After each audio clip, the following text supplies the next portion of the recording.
하나님 말씀은 마태복음 21장 12절에서 17절까지 제가 봉독하겠습니다. 교독하지 않고 제가 그냥 봉독하겠습니다. 12절부터 17절까지.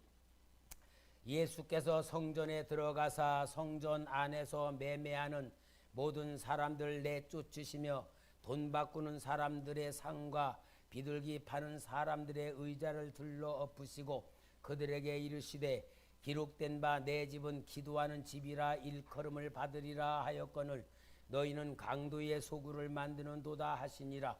맹인과 저는 자들이 성전에서 예수께 나옴에 고쳐주시니 대제사장들과 서기관들이 예수께서 하시는 이상한 일과 또 성전에서 소리질러 호산나 다윗의 자손이 하는 어린이들을 보고 노하여 예수께 말하되 그들이 하는 말을 듣느냐. 예수께서 이르시되 그렇다. 어린 아기와 젖먹이들의 입에서 나오는 찬미를 온전하게 하셨나이다 함을 너희가 읽어본 일이 없느냐 하시고 그들이 떠나 성 밖으로 베다니에 가서 거기서 유하시니라. 아멘. 할렐루야. 여러분, 하나님의 크신 사랑과 은혜가 항상 우리에게 임하심을 느끼시기를 바랍니다. 사순절 기간이거든요. 2월 17일부터 부활절 전날까지를 사순절이라 그러는데 이제 주일날 6번은 뺍니다. 주일날 6번을 빼기 때문에 사순절 기간은 이제 이 4월 3일까지가 되겠습니다.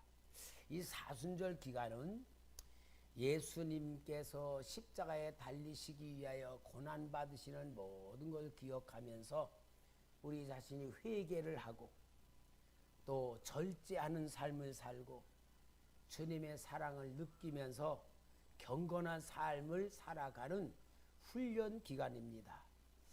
우리가 예수를 믿는다고 하면서 실제로는 내가 주인이 되어 있고 내 형편에 따라 내 입장에 따라서 신앙생활하는 게 너무나 많이 있잖아요. 자유분방한 삶, 현실에서 너무 바쁜 삶을 우리가 살아가는데 이러한 것들을 좀 경건의 삶으로 우리가 만들어야 되고 좀 우리의 몸과 마음이 하나님의 거룩한 영의 거하는 삶으로 좀 만드는 훈련을 좀 해야 될 것 같습니다. 여러분, 항상 우리가 신앙생활하지만 신앙생활한 내가 정상이 아닙니다. 하나님의 입장에서 보면은 정상이 아닌데 우리는 정상인 줄 알아요. 왜냐? 다 그렇게 신앙생활하고 있으니까. 다 그렇게 예수 믿는다고 생각하고 교회를 다니고 있지만 근데 여러분 이게 정상이 아닌 비정상인데 비정상이 정상인 줄 알고 우리가 살아가고 있습니다. 자, 이러한 비정상이라는 것을 깨닫게 해주시는 역사가 예수님에 의하여 우리를 바라보는 것인 줄 믿습니다. 예수님에 의하여 나를 볼 줄 알아야지 되는데 오늘 그 모습이 예수님께서 예루살렘 성전으로 들어가셨습니다. 오늘 여기 본문에 마태복음 21장 12, 13절에 보면은 예수께서 성전에 들어가사 성전 안에서 매매하는 모든 사람들을 내쫓으시며 돈 바꾸는 사람들의 상과 비둘기 파는 사람들의 의자를 들러 엎으시고 그들에게 이르시되 기록된 바 내 집은 기도하는 집이라 일컬음을 받으리라 하였거늘 너희는 강도의 소굴을 만드는도다 하시니라. 강도의 소굴을 만들었다 그랬어요.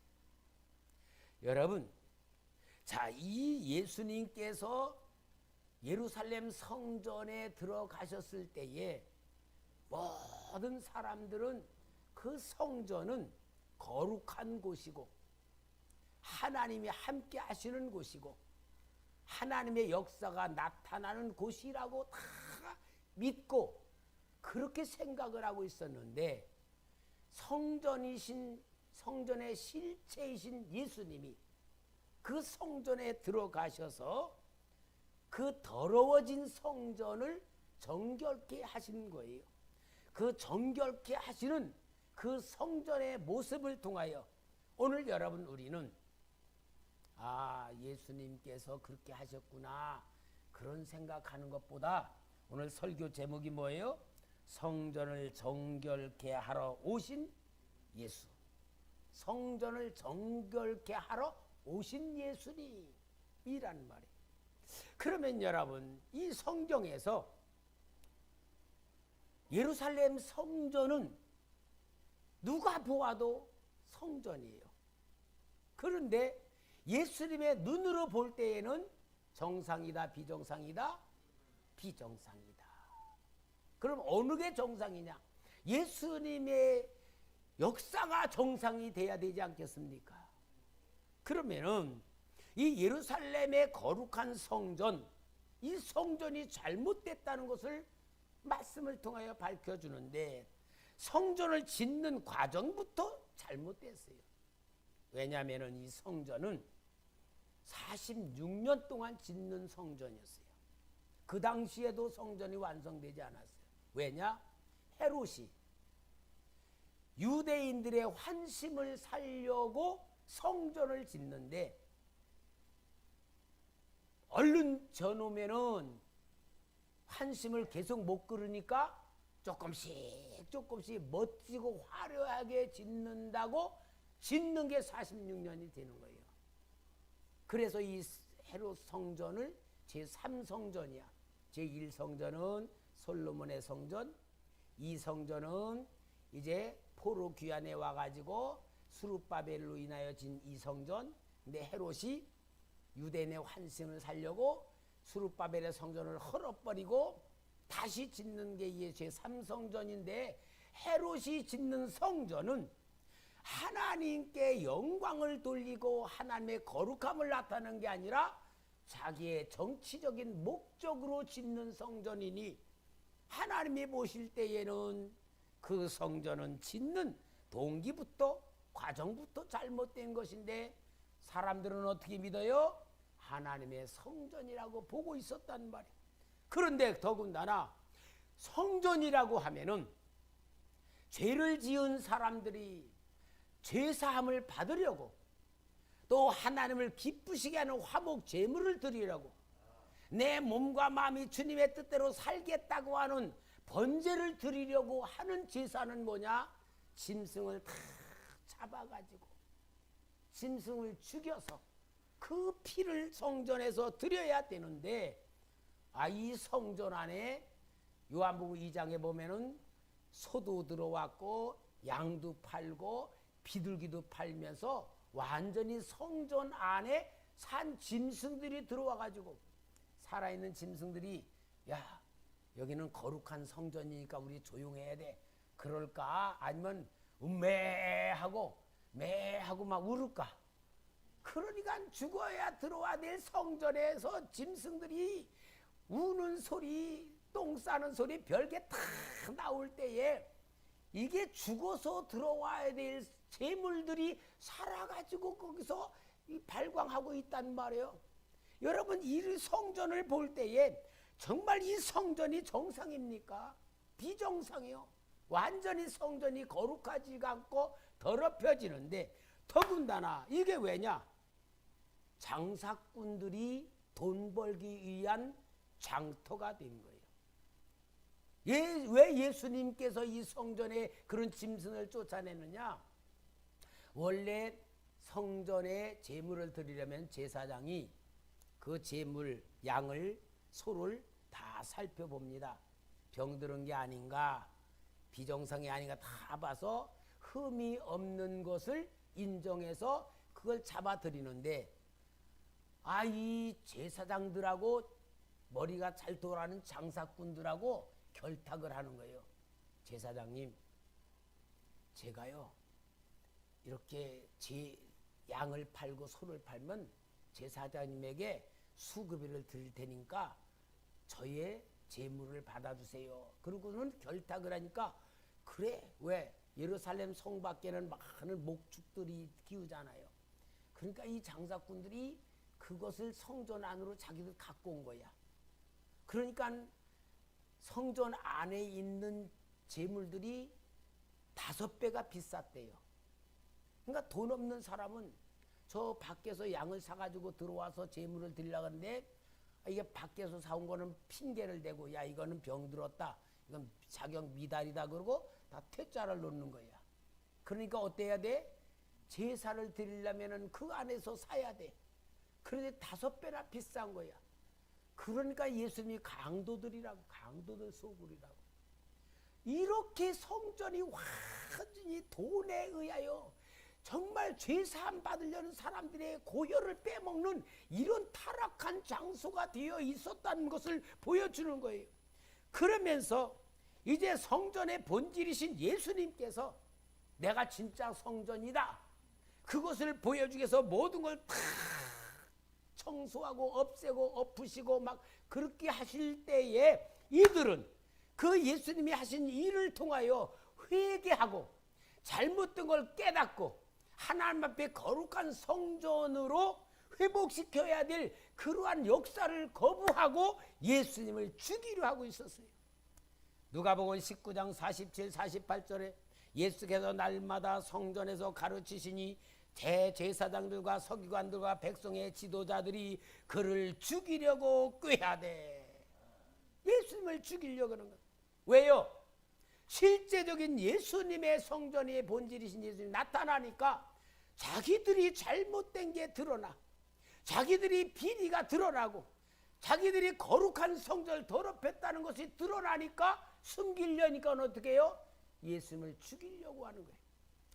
이러므로 인하여서 우리 하나님께서는 우상화된 성전을 완전히 파괴시켜 버렸던 역사가 성경에 나타난 역사인데, 구약시대에는 바벨론에 의하여 솔로몬의 성전을 완전히 다 무너뜨려 버리셨습니다. 그리고 예수님 당시에는 70년 후에 디도에 의하여 로마의 군에 의하여 성전 다 무너뜨려 버렸는데, 왜 그러느냐? 말로는 성전인데 실제적으로는 성전이 우상화되어 있고 더럽혀져 있었단 말이에요. 예레미야 선지자를 통하여서 그 바벨론 사람들에 의해 성전을 무너뜨릴 것을 예언하시는 말씀이 예레미야 7장 4절, 너희는 이것이 여호와의 성전이라, 여호와의 성전이라, 여호와의 성전이라 하는 거짓말을 믿지 마라. 그러니까 실제적 거룩한 성전의 모든 역사를 상실해 버리니까 말로는 성전이지만 하나님이 볼 때는 뭐요? 이건 가짜다 그 말이에요. 그리고 이렇게 예루살렘에서 완전히 무너뜨려 버리는 것이 바로 하나님의 그 성전의 거룩함이 상실된 것을 완전히 말씀해 주는 거예요. 그럼 여러분, 우리가 구약시대에나 예수님 당시에 그렇게 했구나, 그걸 얘기하는 것보다 더 중요한 게 있습니다. 무엇을 말하느냐 하면은, 오늘 우리가 믿는다 그럴 때에 여러분, 우리 많은 교회들이 건축을 하면서 성전 건축 선정을 그랬죠. 그게 잘못된 거예요. 성전 건축이 아니고 예배당 건축이야. 예배당 건축이지 성전은 하나밖에 없어요. 성전은 예수님이 성전이에요. 예배당 건축.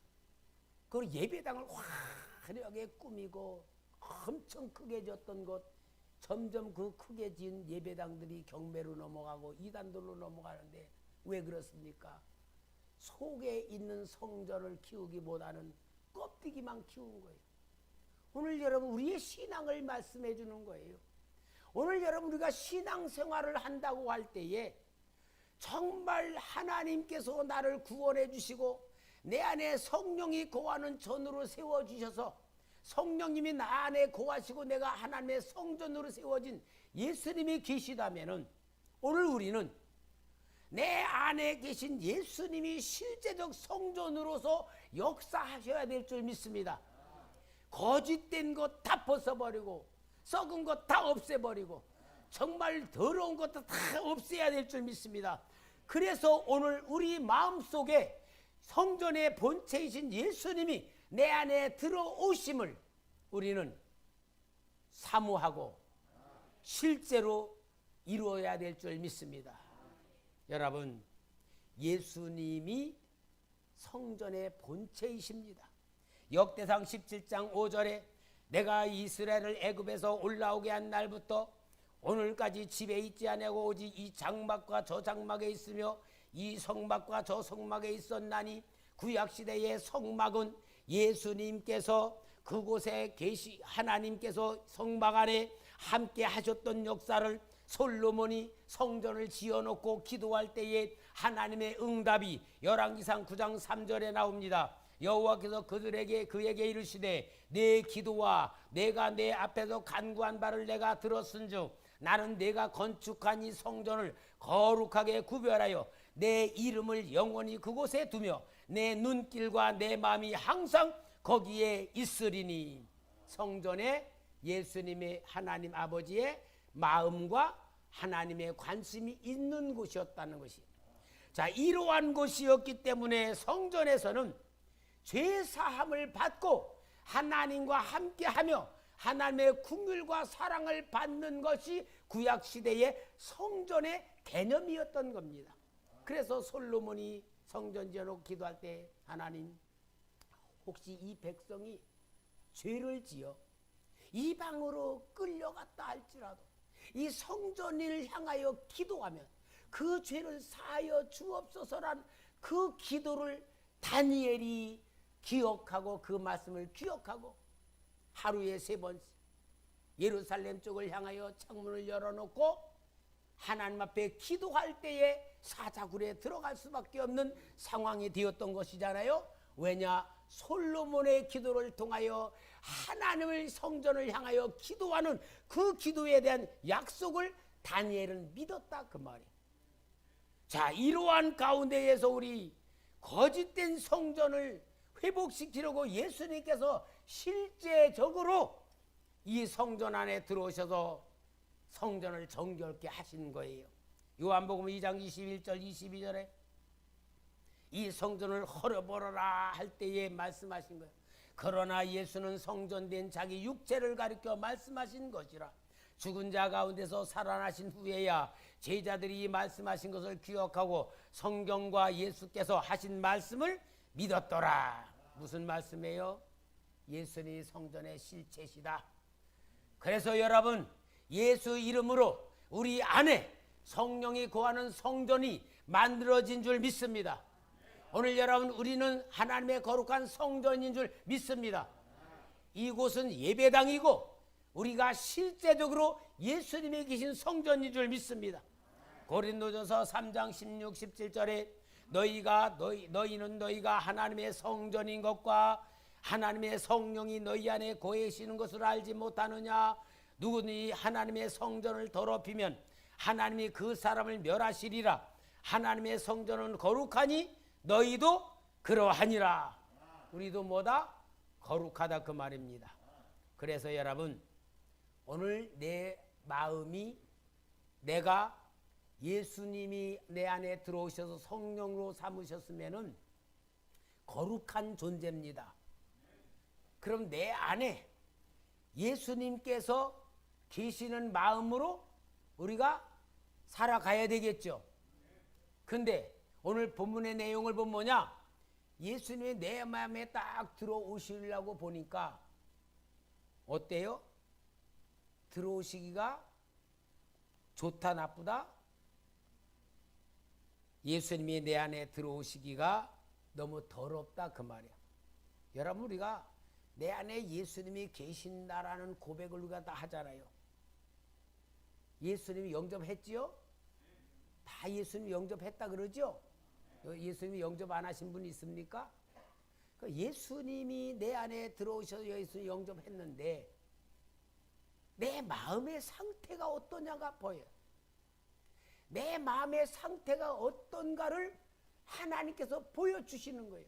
오늘 본문을 보면은 예수님이 예루살렘 성전에 들어가셔서 양이나 소나 비둘기 파는 자들, 돈 바꾸는 자들을 다 엎어버리면서 채찍으로 다 쫓아내시고 이 성전이 강도의 소굴이 됐다고 막 분노하시면서 책망하신 그 모습이 바로 오늘 우리 마음 상태일 수고 있다는 걸 보여주는 거예요.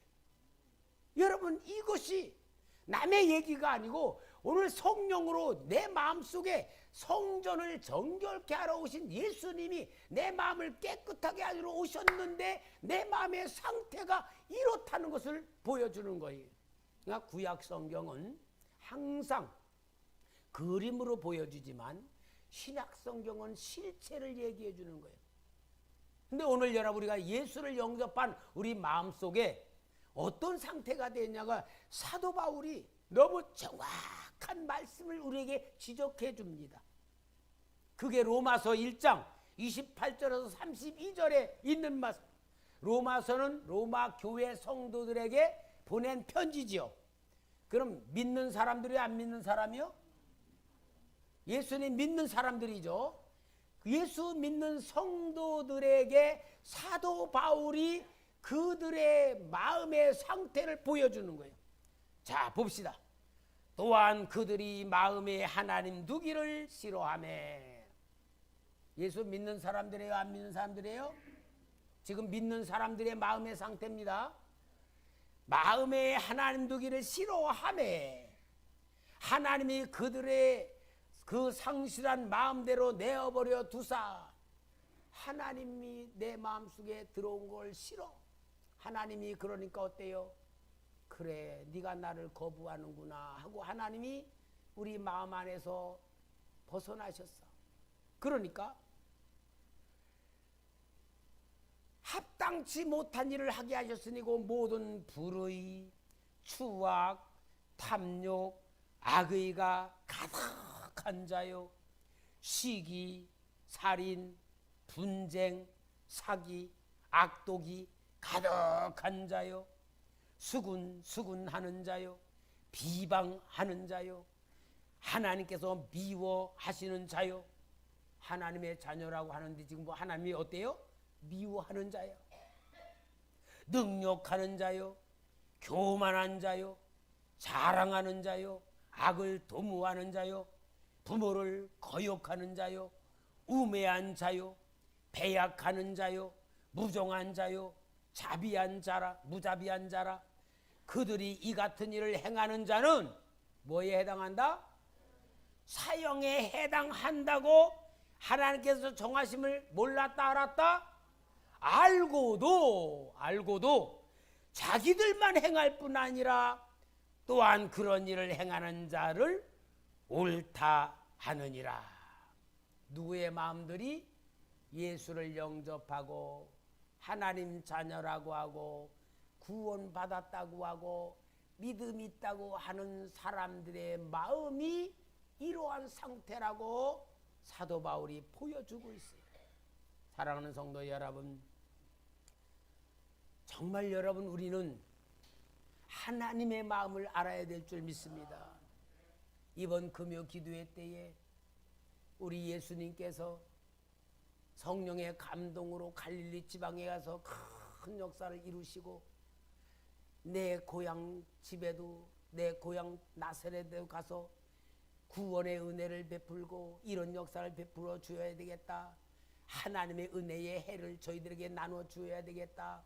희년의 기쁨을 주시기 위해서 오셨지만 그들은 예수님을 보고 가난한 요셉의 아들이라고 무시하고 그들의 가정 형편이 자기들보다도 더 약하다고 무시하고 예수님을 갖다가 거스리고 대적하며 건방지다고 낭떠러리 떨어뜨려 죽이려고 끌고 가는 이 모습을 볼 때에 주님이 주시고자 하는 그 마음을 그들은 어떻게 악독하게 거부했는가, 거절했는가는 성경에서 보여주는 것 같이, 여러분, 오늘 우리가 내가 예수를 믿고 내 안에 성령이 거하시고 예수를 영접했다고 하는 내 마음의 상태 속에서 이런 게 있다면은 정말 얼마나 엄청난 일이에요.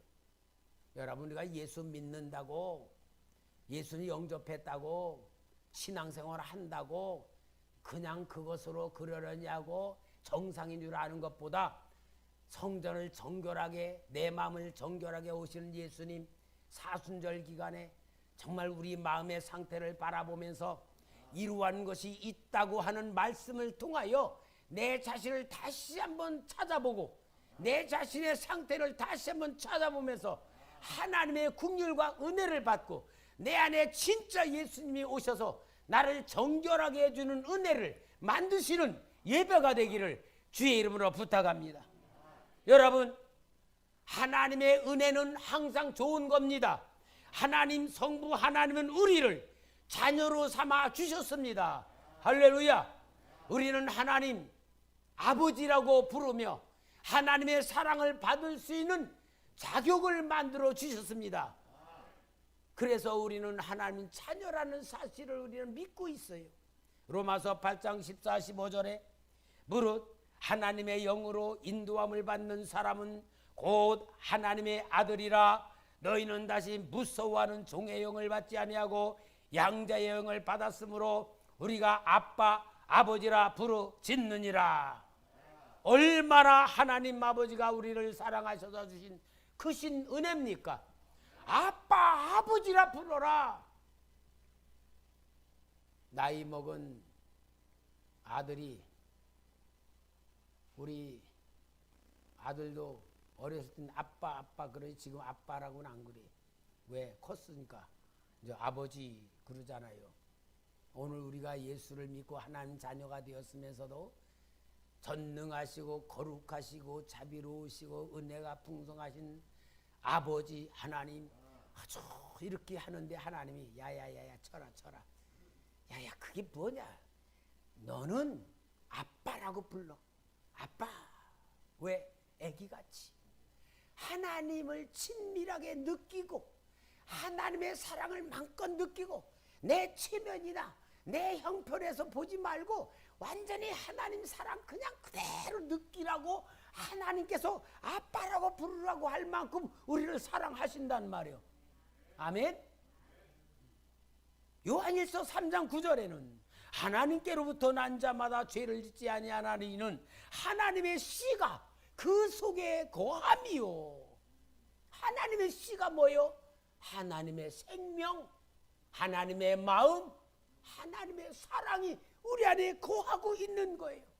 그러면 여러분, 우리는 오직 하나님 사랑 받는 것이 축복입니다. 하나님 사랑 받을 줄 아는 것이 믿음입니다. 하나님의 사랑 마음껏 받는 것이 능력입니다. 이 능력을 받은 오늘 우리가 정말로 죄를 짓잖아요. 잘못하잖아요. 그럴 때에 우리 예수님께서, 성부 예수님께서, 성자 예수님께서 우리 안에 완전히 오셔가지고 완전히 우리의 모든 죄를 친히 다 용서해 주시면서 너 죄를 지었어도 낙심하지 말아라. 절망하지 마라.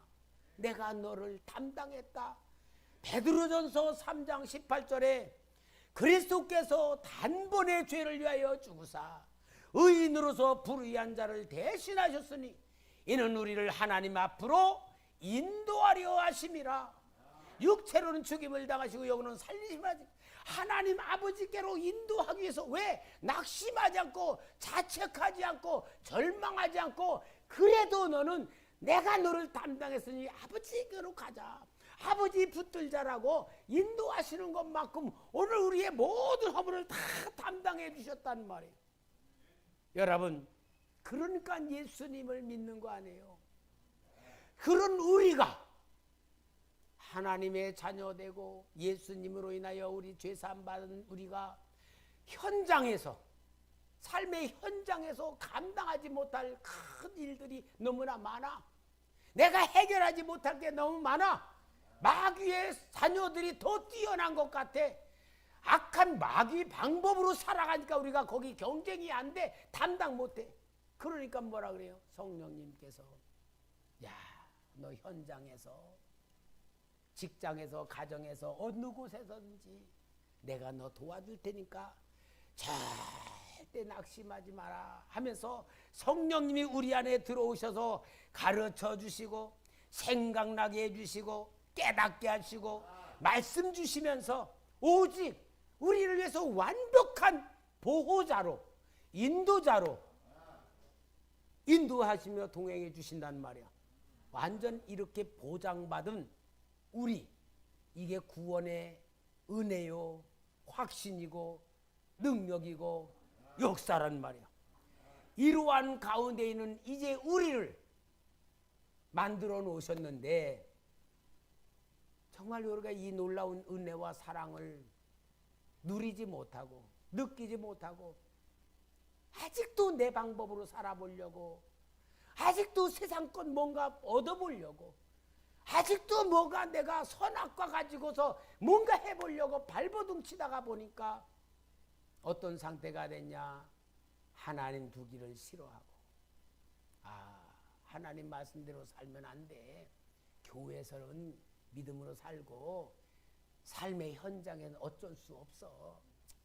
어쩔 수 없잖아 하면서 이중적인 생활을 하는 가운데 보니까 내 성전, 내 마음 안에 뭐가 들어왔냐?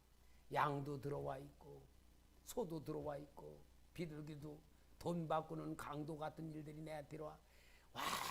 완전히 내 방법으로 죄된 방법, 유익을 위해서 사는 걸 보고 내 마음이 뭐가 됐다? 예수님이 강도의 소굴이 됐다는 거예요. 그렇게 더러워졌다는 거예요. 겉으로는 거룩한 성전, 예수 믿는데, 나는 예수 믿는 거라고 생각하는데 내 속사람은 완전히 더러운 거로 가득 차 있다는 거예요. 이것을 오늘 본문의 사순절 기간을 통하여 우리가 내 마음을 봐야 되고 청소해야 되고 회개해야 되고 거룩하게 해야 될 내 마음을 정결하게 해주시기 위해서 오신 예수님을 영접해야 되겠다는 말이야. 그러니까 여러분, 오늘 우리는요 정말 항상 예수님께서 내 안에 들어오셔서 나를 정결하게 해주실 것을 믿고 우리는 내 자신을 거룩한 성전 만들어야 될 줄 믿습니다. 거룩한 성전 만드는 것은 이렇게 우리가 두 가지만 열심히 하면 됩니다. 예수님을 계속 영접합시다. 예수님, 이제 그냥 들어오세요 하지 말고 이렇게 해요. 예수님, 내 안을 정결하게 하기 위해서 들어오시옵소서. 내 마음이 더러워지고 내 마음이 오염되어 있으니까 내 마음을 정결하기 위해서 들어오시기를 요청하면서, 그러니까 예수님이 내 안에 들어오시면서 뭘 해야 되겠어요? 내 죄를 사해주고 내 안에 있는 더러운 것 쫓아내주시고 더러운 영들을 쫓아내시고 이기주의, 욕심 이런 걸 다 쫓아내주시는 그 예수님의 역사를 구해야 되겠죠. 그럼 어떻게 해야 됩니까? 내 마음을 정결하게 하기 위해서는 주님 말씀대로 살지 못한 나의 죄를 용서하여 주시고 예수님보다 세상 것 더 사랑한 거 용서해 주시고 내가 돈 쫓아가는 거, 세상 하나님보다 더 사랑하는 것들 내 마음에 있는 거 회개시켜 주옵소서. 그리고 항상 예수님 십자가 보혈에 의지하고 주님 말씀에 의지하고 주님 사랑에 의지하면서 자기를 계속 깨끗하게 하는 기도를 해야 될 줄 믿습니다. 이게 바로 회개의 기도가 되고 성령이 내 안에 들어와 충만하게 만드는 그런 기도가 될 줄 믿습니다. 우리는 항상 내가 정상이라고 보면 안 돼. 여러분, 내가 구원받은 죄인이지 완전한 의인이 아닙니다. 죄인임에도 불구하고 하나님이 의인이라고 그냥 인정해 주시는 거지 내가 의인이 아닙니다. 항상 겸손해야 되고 항상 주님 앞에서 자기를 회개하며 쏟아 놓아야 되고 나를 정결하게 해주시는 예수님의 은혜를 만들어야만 내가 만들어지는 거고 변화되는 거고 깨끗해지는 거고 하나님의 축복을 받을 그릇으로 만들어질 줄 믿습니다.